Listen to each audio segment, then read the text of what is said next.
Well then, Blues, Alex here on BlueMoonRisingTV. We're looking ahead to Sunday's massive clash between Manchester City and Tottenham Hotspur. I'm joined by Barnaby from SpurredOn TV. How are you, Barnaby? I'm good, mate. It's exciting to be involved in something you would even deem to be a massive tie. Spurs, just very excited to be a Spurs fan at the moment. Oh, well, I'm sure it is. How's your season going? Well, like I said, second place. I don't think we've been in second place at this stage of a season since 1984-85 when I was just a tiny child. And more than that, in fact, it's not by fluke. We're actually playing some great stuff.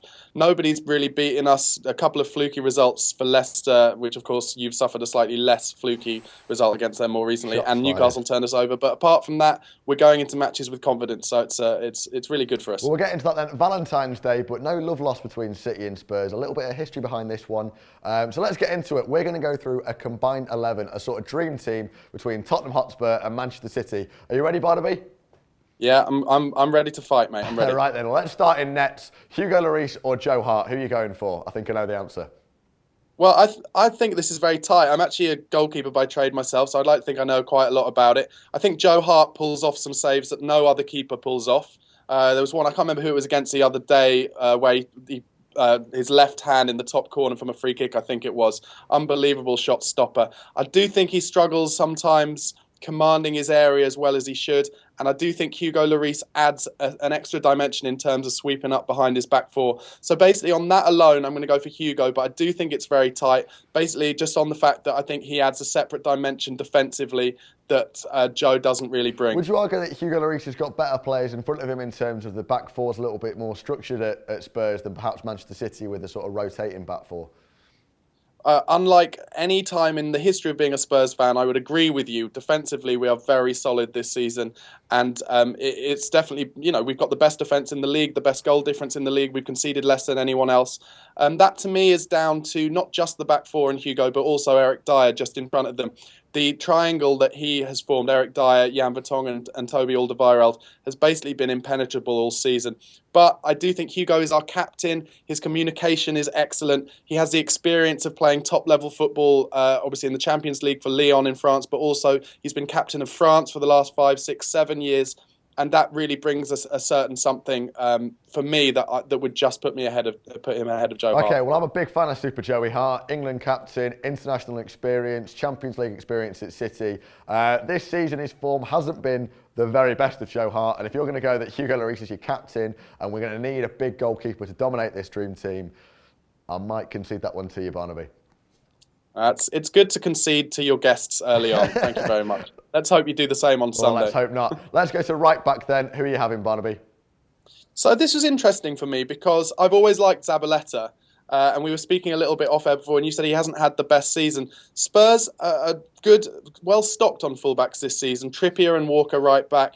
Davis and Rose at left back. They're pushing each other for matches all the time to the point where I think Spurs fans would agree at this point there isn't really a first choice, but they all do a good job. I think probably Walker and Rose will play at the weekend because I think their pace will like to use them to get them out of trouble. But I'm going to say, based on what I've seen over the last few years, not just this season, I really like Zabaleta. I think he's a worker. His attitude is top-notch. I'd like him in my team. I think he's a good player. So I'm going to give Zabaleta the right-back berth for this one. Yeah, I've got to agree with you. Pablo Zabaleta is a hard man. He doubles up as a captain. Really, really hard-working player, like you said. And he's also, despite his age, got a little bit of pace on him to get up those wings. So we're going to put Zabaleta in at right-back. You mentioned Ben Davies at left-back. I'm not convinced by Ben Davies as a top-quality Champions League player, and I'm tempted by Alexander Kolarov. What are your thoughts?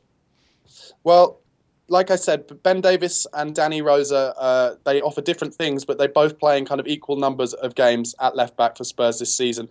Ben Davis very much started the season kind of in the Europa League team and the Cup teams, and Danny Rose playing in the Premier League, but it's swapped over. And actually what Ben Davis does bring is a kind of teamwork in terms of playing triangles throughout the team and getting up the pitch and a bit more safe defensively, whereas Danny Rose is a bit quicker.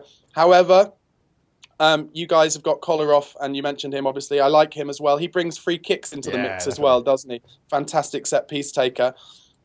I think it would be close between Danny Rose and Kolarov. I don't know. I haven't watched all your games, so I don't know how he's been playing this season. But again, similar with Zabaleta, I'll go with Kolarov on this one, mainly on the basis that I've got Spurs players to fight for in other positions that I think should definitely be in this combined 11. So I'm going to give you Kolarov on this Let's put one. Kolarov in at left back. So centre halves, I'm going to say Vincent Kompany has got to be in there.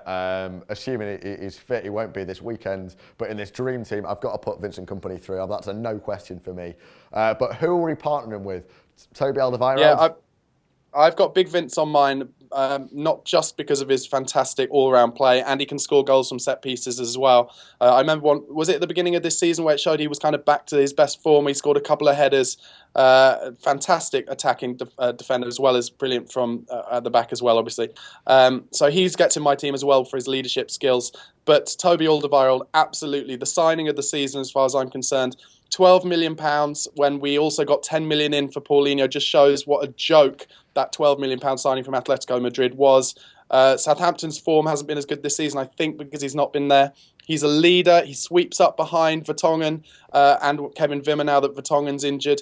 And his reading of the game, he's not the quickest, but he's not slow, but his reading of the game is absolutely top-notch. So for me, Alderweireld alongside Kompany would be an unbelievably brilliant centre-back partnership. Oh, definitely. I'm going to go with that. Alderweireld and Kompany is a top partnership. I think with Mangala looking towards the door as well, Alderweireld might be on City's transfer list, whether Spurs will let him go. I'm about to hang up, frankly. You start talking like that. But Mangala, I think he looks like he's got the talent and the potential. He probably needs a few more years. People forget, I think, sometimes with centre-backs that throw them in too young and it can absolutely destroy them. I think John Stones is suffering a bit from that at Everton at the moment, but he will be a great player. And I think Mangala has got all the tools. Oh, I agree with you. I think Mangala, he's a very young player. He's only about 22, and I think a lot of people forget that. They just look at his massive price tag and the fact that he does struggle to fit into the City team. His technical ability is top quality, and I think Mangala will be one for the future. Whether City's patience will run out, I'm not so sure. But for me, he looks like another sort of Jerome Boateng that we let go to Europe and then comes back to haunt us as a top quality player in the future. Yeah, maybe. It'll be interesting to see whether Guardiola just chooses to play a couple of midfielders at centre-back like he did at Barcelona. Oh, I'm not so sure about that. Maybe Yaya at centre-half again. I'm not so sure. Well, let's go into the midfield then. So are we going to go 4-4-2? Are we having 2-3-1? What are you saying, Barnaby? I'm saying we go with two holding sort of defensive midfield players. Yeah, I've on my list I've got as a 4-2-3-1. So I'll start with mine. I've put Eric Dyer in front as the holding man, the screening man. I guess he's kind of going up against your Delphs, Fernandinho, etc. But for me, in terms of his season this season, he's been so vital to our resurgence and us having, like I mentioned before, the best defence in the league. He fits in. He slots in as a third centre half when we're up the other end of the pitch and protects.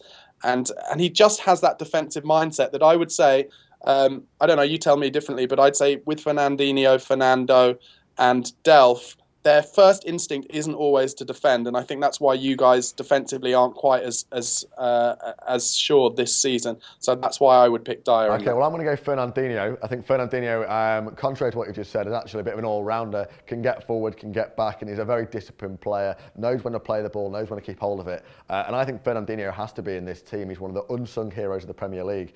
If we're going to go two holding midfield players, I think Eric Dyer is definitely worth a shout, although that does disrupt my plans further up the field. But if you're going to insist, Barnaby, and put your reputation on the line, that Eric Dyer, who could be a future England player or could be a future England star and possibly at the Euros this season, I'm willing to go Fernandinho and Dyer. I will compromise with you on that one. But are they too similar? The problem we then have is I was wanting to fight for Moussa Dembele to play in the pivot. If you're playing Dyer just in front of the four and then Dembele just in front of him, that's a tough one because obviously then in that, usually I'm guessing in that role usually for you is Yaya, isn't he? Well, I'm not going to go for Yaya. I want to see, I'm not sure about Yaya. I think at 32 in this dream team, I'm not sure that Dyer does get, Toure gets into the team. And you talked about Moussa Dembele there as if he's a shoe-in, but I might debate with you on that one. Are we not having Silva in the pivot?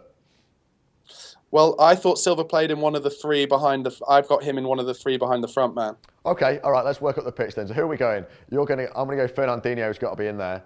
And who are you partnering with? Well, so you've got to take, you accept Fernandinho, you got the last call. This is a City channel after all. So let's go Dyer and Fernandinho, and then Dembele, I guess, is on the bench, and then we'll go for let's go through our three behind the front man now then. I know Spurs like to play interchangeable behind, and City are very similar in that. So we're having David Silva as a lock-in. Who are you partnering him with behind the centre forward? So I want to find a way to get Harry Kane in with Aguero. So I would have it with Kane just behind Aguero and then David Silva and Dele Alli either side. I mean, the goal-scoring opportunities there are unbelievable. I feel like you're going to tell me that Kevin De Bruyne should be in there. I have to say, I do like De Bruyne. I think he's a fantastic deliverer of football, but not for me. I like Dele Alli and he's a promising young player, but Kevin De Bruyne for me is something else. I think he's one of football's elite, and we'll look back on Kevin De Bruyne as one of the players of his generation 10 years from now. And to leave him out of this team would be foolish. I really want to get Dele Alli in there. I think he's really exciting.